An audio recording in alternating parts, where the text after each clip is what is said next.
Langsung dari Gedung Rajiman Widyodiningrat, inilah podcast KPP Perusahaan Masuk Bursa.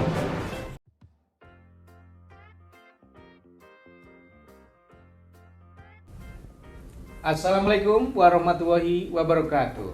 Waalaikumsalam warahmatullahi wabarakatuh. Halo kawan pajak, selamat berjumpa dengan saya Bang Jack dalam acara Ngojek, Ngobrol bareng Bang Jack. Kali ini kita akan mengusung tema dalam ngobrolan kita, yaitu PPN Jasa Agen Asuransi. Telah hadir di tengah-tengah kita narasumber yang cukup kompeten. Ada Mas Ganis. Halo Mas Ganis. Ya, halo, selamat pagi Bang Jack. Kawan pajak, perkenalkan nama saya Ganis Putra Pradana. Saya adalah salah seorang penyuluh di KPP Perusahaan Masuk Bursa. Nah, untuk kali ini saya akan menemani Bang Jack dengan rekan saya Mas Sony. Halo. Kita akan membicarakan tentang PMK nomor 67 tahun 2022. Halo Mas Sony, apa kabar? Halo Bang Jack, baik terima kasih. Halo kawan pajak semuanya, selamat pagi. Ini sebenarnya jasa asuransi ini apa sih? Kita mulai dengan Mas Ganis barangkali ya. Apa sih? Gimana Jadi ini? PMK ini adalah PMK yang mengatur tentang PPN tentang penyerahan jasa agen asuransi, pialang asuransi, jasa pialang reasuransi dengan besaran tertentu. Nah, PMK ini terbit pada tanggal 30 Maret 2022 ya, kawan pajak. Untuk mulai berlakunya sendiri dia 1 April tahun 2022. Begitu Bang Jack. Ini kan ada peraturan baru kita tahu tentang Undang-Undang Harmonisasi Perpajakan. Di pasal 16G itu kan ada disebutkan bahwa akan ada JKP tertentu yang akan dikenakan PPN. Nah, itu ada besaran tentunya dan ketentuannya nanti diatur di PMK. Nah, ini adalah PMK untuk mengatur pasal 16G huruf I itu.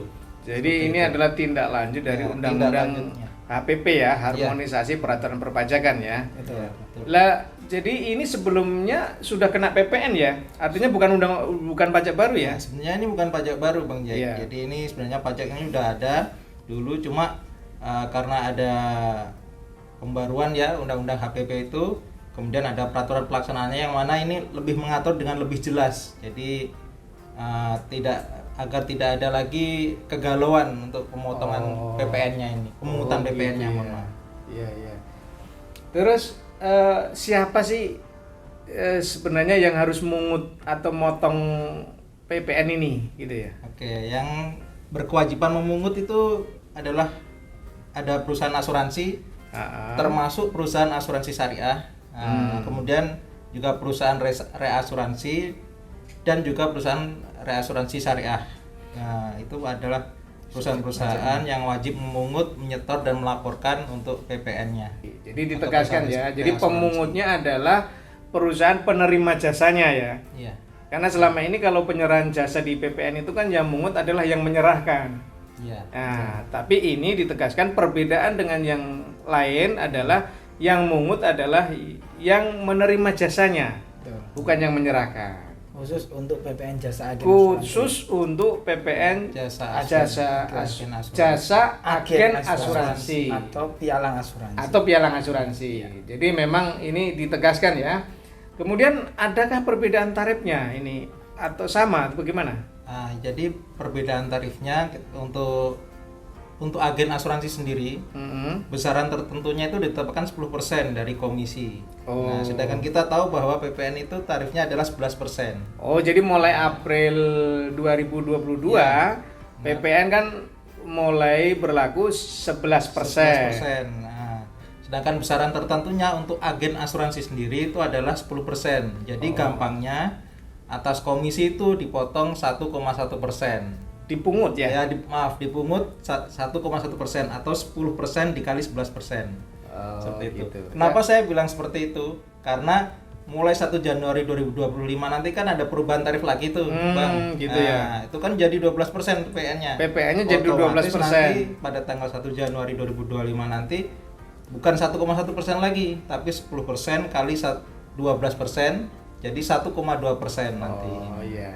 Nah, kalau untuk pialang 20% ya? Ya, jadi kalau untuk pialang ini berbeda ya tarifnya. Kalau untuk pialang asuransi atau reasuransi ini besarannya adalah untuk besaran tertentunya adalah 20% dari komisi yang dibayarkan. Jadi DPP-nya 20% dari komisi, kemudian PPN-nya 11%. Jadi tarif efektifnya adalah 2,2% dari komisi. Oh, di tahun 2025 jadi Jadinya 2,4 ya? 2,4% jadi. Oh iya, iya. Seperti itu ya.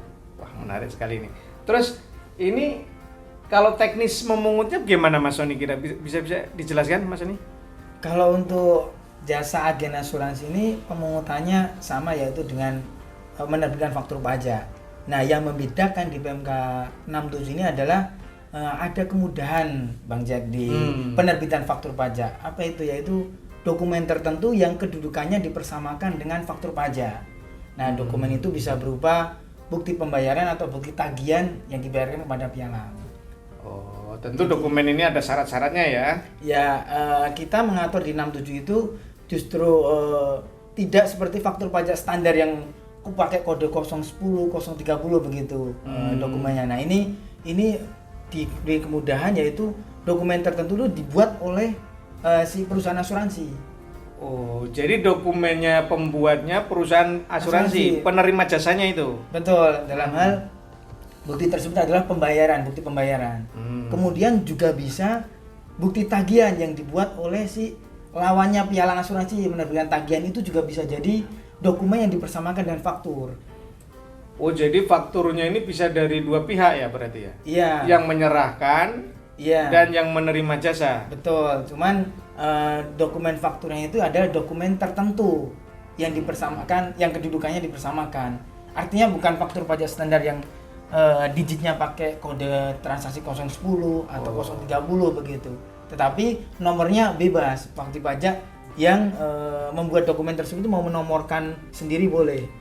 Nah, itu dijamin di PMK 67 itu kedudukannya itu dipersamakan dengan faktur pajak.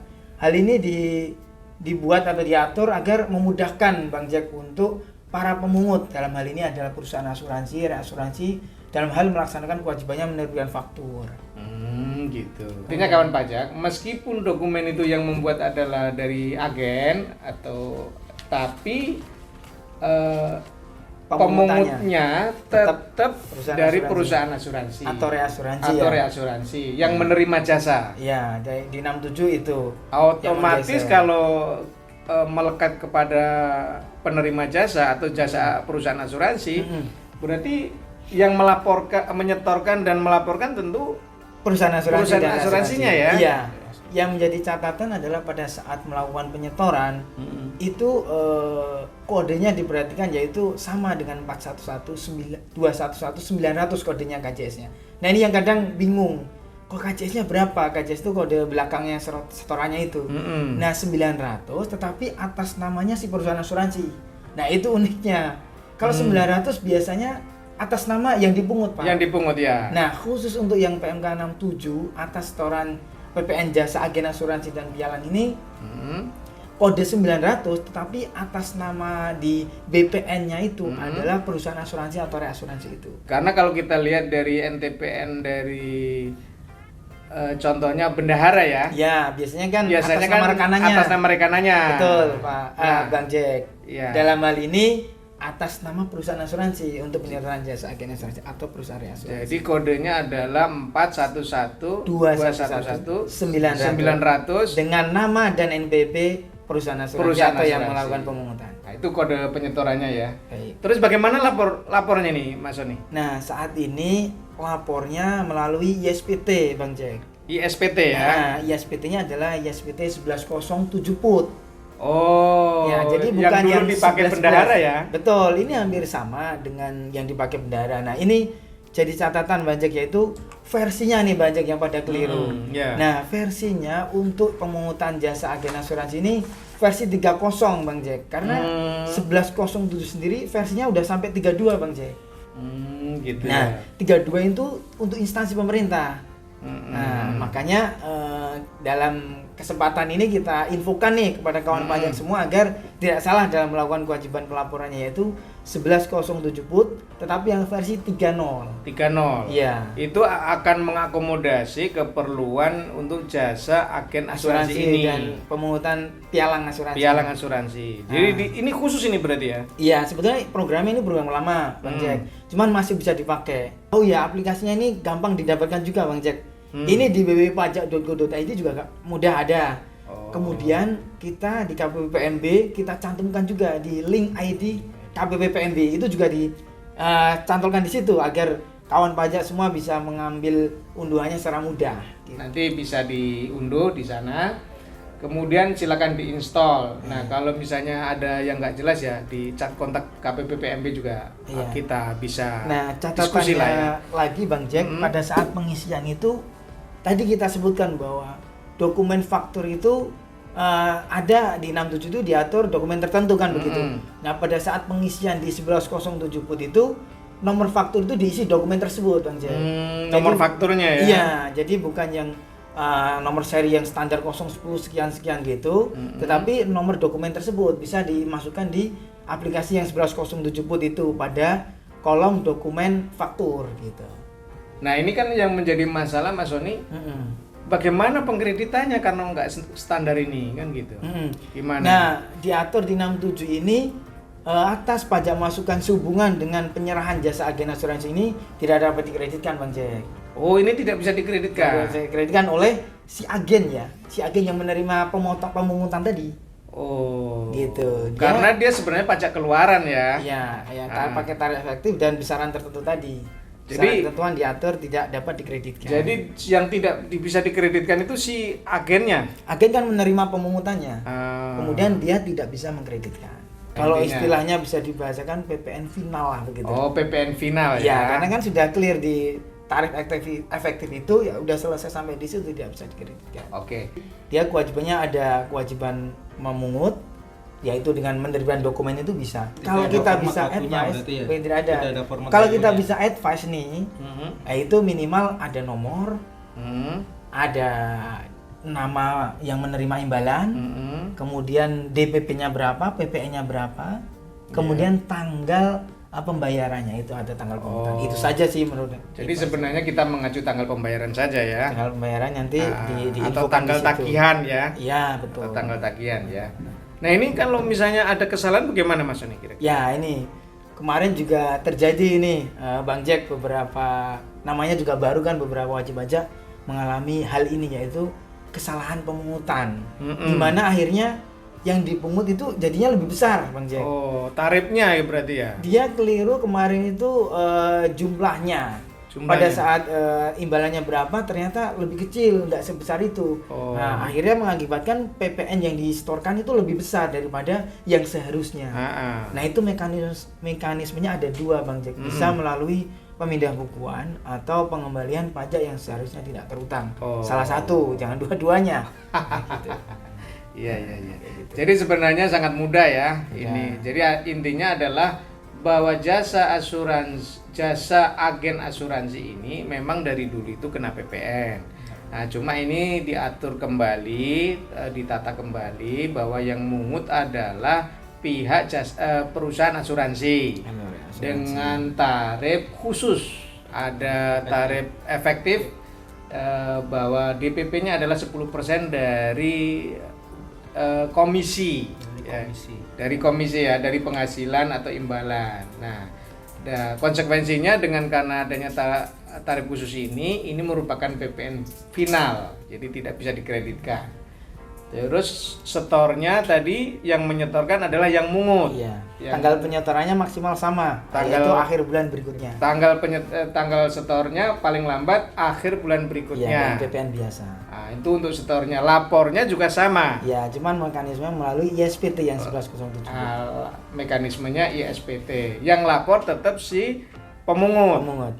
Satu lagi Bang Jack, cara melaporkannya nih. Cara melaporkannya gimana? Saat ini kan karena TPT kita belum buka secara offline-nya, silakan dikirim pos dengan mencetak halaman induknya di tanda tangan, kemudian melampirkan CSV-nya. CSV-nya ini bisa dalam bentuk CD atau apa ini? Betul, bisa dalam CD atau kalau tidak memungkinkan adanya itu boleh email nanti di kpp.054 @pajak.go.id nanti diinfokan. Kalau begitu. terdaftar di KPP PMB. Betul. Ya, Kalau perusahaan yang masuk lain- bursa. Betul. Artinya mekanisme pelaporan ini yaitu diantar langsung atau disampaikan langsung melalui TPT begitu. Cuman karena kondisi di KPP PMB belum buka syarat TPT offline-nya, maka silakan disampaikan melalui pos atau jasa kurir tercatat. Oke. Nah, setelah mengirimkan itu, boleh juga Bang Jack meminta tanda penerimaan suratnya di kita.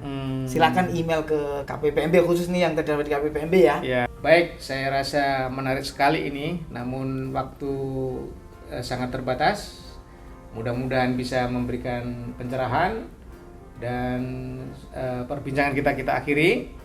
Kita akan jumpa lagi di obrolan berikutnya dengan tema yang lebih menarik. DJP Kuat, Indonesia Maju.